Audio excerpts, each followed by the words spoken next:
നമസ്കാരം. ഞാൻ doctor P Lakshmiyamma, പട്ടം SUT ആശുപത്രിയിലെ ഗൈനക്കോളജിസ്റ്റാണ്. ഗർഭകാലത്ത് നമ്മൾ ഭയക്കേണ്ട എന്തെങ്കിലും കാര്യങ്ങളുണ്ടോ എന്ന് സംസാരിക്കാനാണ് ഞാൻ ആഗ്രഹിക്കുന്നത്. ഇതെന്തുകൊണ്ടാണെന്ന് വെച്ചാൽ, പലപ്പോഴും കൊച്ചു കൊച്ചു കാര്യങ്ങൾക്കായിട്ട് ഗർഭിണികൾ നമ്മളെ വിളിക്കും, അല്ലെങ്കിൽ ഭയന്നോടി ആശുപത്രിയിൽ വരും. പക്ഷേ വളരെ അത്യാവശ്യമുള്ള കാര്യങ്ങൾ അവർ അതിൻ്റെ പ്രാധാന്യം മനസ്സിലാക്കാതെ വീട്ടിൽ തന്നെ ഇരിക്കുന്നതായിട്ട് നമ്മൾ കാണുന്നുണ്ട്. അപ്പോൾ ഏതൊക്കെ കാര്യങ്ങളുണ്ടെങ്കിലാണ് നമ്മൾ ഉടൻ ആശുപത്രിയിൽ വരേണ്ടത്? അപ്പോൾ ആദ്യത്തെ 3 മാസത്തിലെ കാര്യങ്ങൾ എടുക്കുകയാണെങ്കിൽ, ആദ്യത്തെ 3 മാസങ്ങളെന്നല്ല, ഗർഭിണിയായപ്പോൾ തുടങ്ങി പ്രസവിക്കുന്നിടം വരെയുള്ള സമയങ്ങളിൽ എപ്പോൾ ബ്ലീഡിങ് കണ്ടാലും തീർച്ചയായിട്ടും ഉടൻ തന്നെ ഡോക്ടറെ അറിയിക്കുകയും ഡോക്ടറെ വന്ന് കാണുകയും ചെയ്യേണ്ടതാണ്. ആദ്യത്തെ 3 മാസങ്ങളിൽ ബ്ലീഡിംഗ് ഉണ്ടായാൽ അതിൻ്റെ അർത്ഥം എന്താണ്? അതിൻ്റെ അർത്ഥം ഗർഭപാത്രത്തിനകത്ത് നമ്മുടെ കുഞ്ഞു കിടക്കുന്ന ആ ഒരു സാക്ക് ഉണ്ടല്ലോ, അത് പതുക്കെ ഒന്ന് ഇളകിത്തുടങ്ങി എന്നാണ് അർത്ഥം. ആ ഇളകിത്തുടങ്ങുമ്പോഴുള്ള രക്തസ്രാവം വെളിയിലോട്ട് വരുന്നതാണ് ആദ്യത്തെ 3 മാസത്തിലെ ബ്ലീഡിങ്. അതിൻ്റെ കൂട്ടത്തിൽ തന്നെ വേദനയും കൂടെ ഉണ്ടെങ്കിൽ അബോർഷൻ്റെ സാധ്യത കൂടുതലാണ് എന്ന് വിചാരിക്കാം. അല്ലെങ്കിൽ മുന്തിരിക്കുല ഗർഭമാണെങ്കിലും ഇങ്ങനെ വരാം. അതല്ലെങ്കിൽ കുഞ്ഞ് അകത്ത് വളരാതെ കിടക്കുകയാണെങ്കിലും ചെറിയ ചെറിയ ബ്ലീഡിങ് വരാം. അപ്പോൾ ആദ്യത്തെ 3 മാസങ്ങളിൽ രക്തസ്രാവം കാണുകയാണെങ്കിൽ ഉടൻ തന്നെ ഡോക്ടറെ സമീപിക്കണം. പിന്നെ രണ്ടാമത്, ഈ സാധാരണ നമ്മൾ കാണുന്നതാണ് ആദ്യത്തെ 3 മാസങ്ങളിലുള്ള ഛർദിൽ, ആഹാരം വേണ്ടായ്മയൊക്കെ. അപ്പോൾ അത് ഇത് ഗർഭത്തിൻ്റെ കൂട്ടത്തിലുള്ളതല്ലേ എന്ന് പറഞ്ഞ് അഡ്ജസ്റ്റ് ചെയ്ത് പോവുകയാണ് പതി. അതങ്ങനെ തന്നെയാണ് വേണ്ടതും.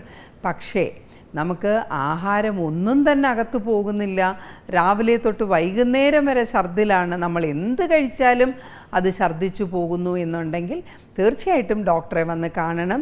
കാര്യം നമുക്ക് ഗർഭിണിക്ക് അകത്ത് ആഹാരം ചെല്ലാത്തപ്പോൾ ഗ്ലൂക്കോസ് ഇല്ലാതെ കീറ്റോൺ ബോഡീസ്, ഗ്ലൂക്കോസ് ഇല്ലാതെ വരുമ്പോൾ നമുക്ക് ഊർജ്ജം വേണമല്ലോ.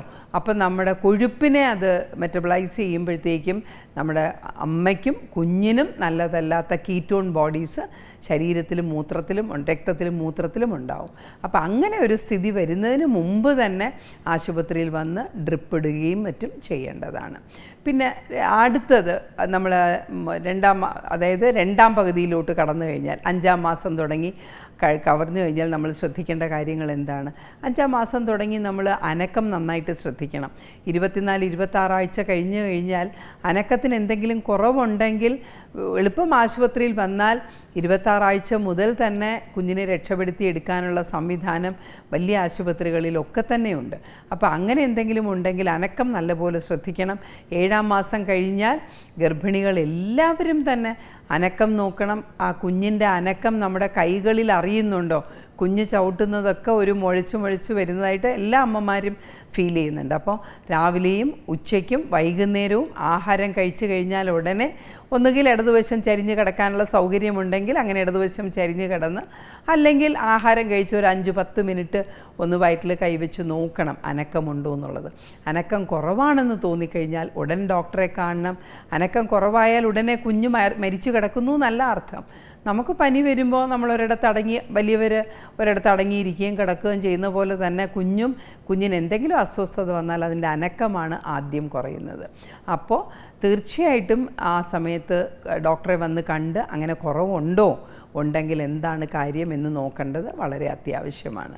പിന്നെ നമുക്ക് തലവേദന എന്തെങ്കിലും വരികയാണെങ്കിൽ, ഗർഭകാലത്ത് തലവേദന വരാനേ പാടില്ല. അപ്പോൾ അങ്ങനെ ഗർഭകാലത്ത് തലവേദനയോ അമിതമായ ഛർദിലോ വന്നാൽ ചിലപ്പോൾ അത് ബ്ലഡ് പ്രഷറിൻ്റെ ആരംഭമായിരിക്കാം.